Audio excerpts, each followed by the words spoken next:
चरणम शरणम गच्छामि। मैं राधारमण त्रिपाठी आज 30 अप्रैल 2025 का P3Y पर वीडियो बनाने के लिए आपके सामने उपस्थित हूँ। आज का जो टॉपिक है वो परम जी ने बताया कि जो दिखता है वो कोई ज़रूरी नहीं कि वो सही हो, और नकली हंसी मतलब ऊपर से तो हंस रहे हैं लेकिन अंदर से कुछ और है। तो परम जी पहले ये सब बातें बताते थे और उसको तुरंत साबित कर देते थे एकदम उदाहरण के साथ। तो एक यात्रा हम लोगों की हुई थी,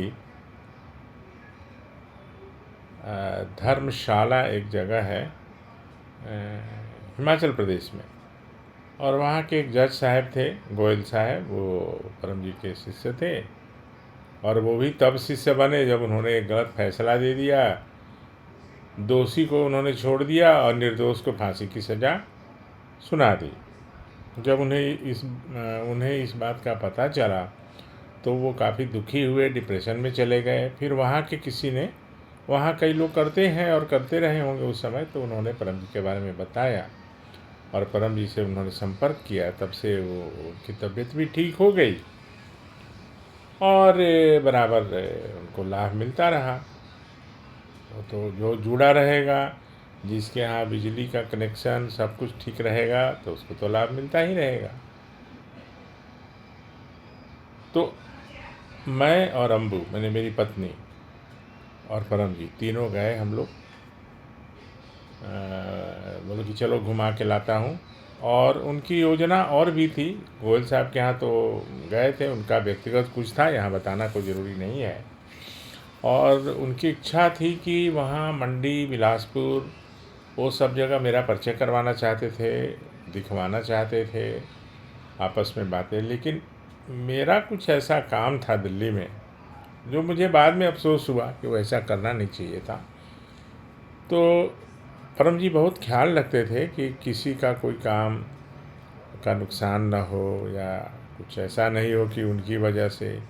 तो मैंने एक बार उनसे कहा तो बोले कि चलो दोबारा आऊँगा, और मेरे साथ दिल्ली जाने का प्रोग्राम बना लिया। तो लौटती में क्या हुआ, चंडीगढ़ में एक पटियाल जी हैं, तो रात में वहीं विश्राम था। हम लोग भी रुके, परम जी भी रुके, और उस समय वो नौकरी में थी तो उनका सरकारी क्वार्टर था, वहाँ पे हम लोग रुके। तो अर्ली मॉर्निंग वहाँ पति पत्नी आए, पति पत्नी परम जी से मिलने आए। तो वो लोग कमरे में अंदर सब बात करने लगे।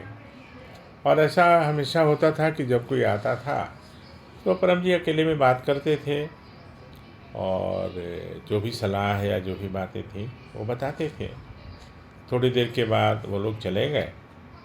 तो उन्होंने कहा कि देखो, पति पत्नी का जो विवाद है वो तुम लोगों के पास भी, यानी जो भी टीचर होगा P3Y का, जो भी सीखेगा सिखाएगा, तो बहुत सारा प्रॉब्लम्स जो है आते रहेगा। मतलब तुम लोगों के पास ये लोग आएंगे और उसका निदान चाहेंगे। तो उनका ये इशारा था, परम जी का ये था कि देखो, ये लोग तो बहुत हंसते हुए आए, मिलते हुए, और उन दोनों पति पत्नी में भयानक युद्ध चल रहा था। उन दोनों पति पत्नी के बीच भयानक युद्ध चल रहा था। खैर, परम जी की कृपा से, परम जी के सुझाव से, परम जी की शक्ति से बहुत सारे काम बन जाते हैं, और कई लोगों का काम बनता रहा। अब उसमें बीच में क्या होता है कि जब काम बनने लगता है तो स्वयं सिद्ध बन जाते हैं कि अब मैं ही परम जी बन गया, तो समस्याएं आ जाते हैं। तो उन्होंने कहा कि देखो, ये सुबह जब आया था तो ये पोज कर रहा था, मैंने ये दिखाना चाह रहा था कि हम लोग बहुत ही हर तरह से सुखी पति पत्नी हैं, लेकिन इन लोग के बीच तो भयानक युद्ध चल रहा था। तो खैर, उनका ये कहना कि जो दिखता है वो कोई ज़रूरी नहीं है कि वो सही है। और नकली हंसी से ये मत समझना कि ये सब कुछ ठीक ठाक है। तो खैर वो तो उन्होंने दिखा दिया। ऐसी बहुत सारी बातें हैं जो धीरे धीरे बताऊंगा मैं आपको। तो पप्र और परम योग करने से वो बिल्कुल दिखता चला जाता है, और आप या हम जो सोचते हैं और सोचेंगे वो बिल्कुल सामने दिख जाएगा। कॉन्फिडेंस का लेवल बहुत ही ज़्यादा हो जाता है। मन से भय बिल्कुल दूर हो जाता है। भय तो कभी मन में आएगा ही नहीं, किसी भी प्रकार का भय।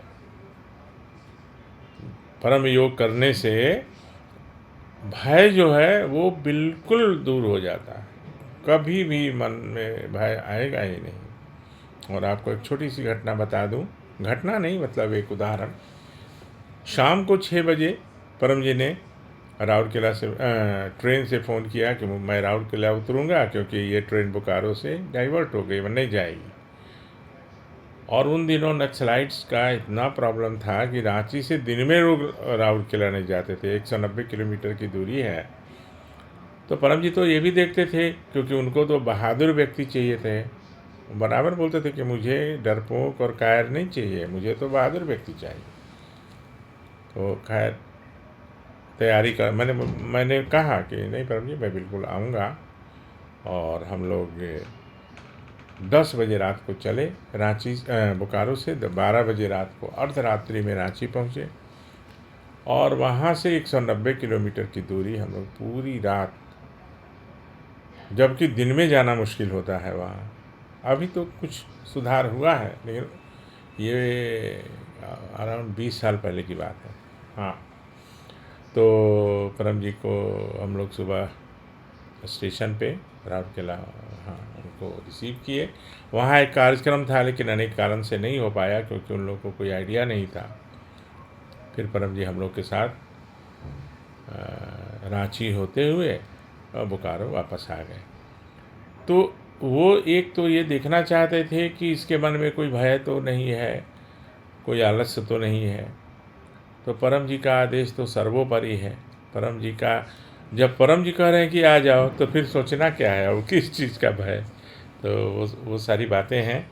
मैं आप लोगों से निवेदन करता हूँ कि परम योग करते रहिए, पप्र करते रहिए। पप्र से तो इच्छा पूर्ति, संकट का निवारण और शरीर के रोग का निवारण होता है। परम योग से मानसिक शांति और आध्यात्मिक अनुभव, कई मानसिक रोगों का निवारण हो जाता, दूर हो जाते हैं। तो लोगों को बताइए, तो इसमें पूज्य बनिएगा। पूज्य का मतलब है कि कुछ तो काम ऐसे बनते हैं जो अनबिलीवेबल है, वो अविश्वसनीय। यह कैसे हो सकता है, लेकिन हो जाता है, पप्र से भी और परम योग से भी। तो आज मेरे मन में बहुत सारे टॉपिक्स थे, लेकिन वो तो फिर मैं परम जी से ही निर्देश लेता हूँ। आज बहुत सारी बातें थी कि इस पर बोलूँ, इस पर बोलूँ, इस पर बोलूँ। तो चलिए, ये तो सिलसिला हज़ारों में चलेगा, चलता रहेगा। तो आपसे पुनः निवेदन, पप्र और परम योग करते रहिए। मेरे कमेंट बॉक्स में कुछ आप लिख सकते हैं, पूछ सकते हैं, मुझे खुशी होगी। मेरी त्रुटि हो, कोई कमजोरी हो, उसको भी बताइए, मुझे कोई दुख नहीं होगा।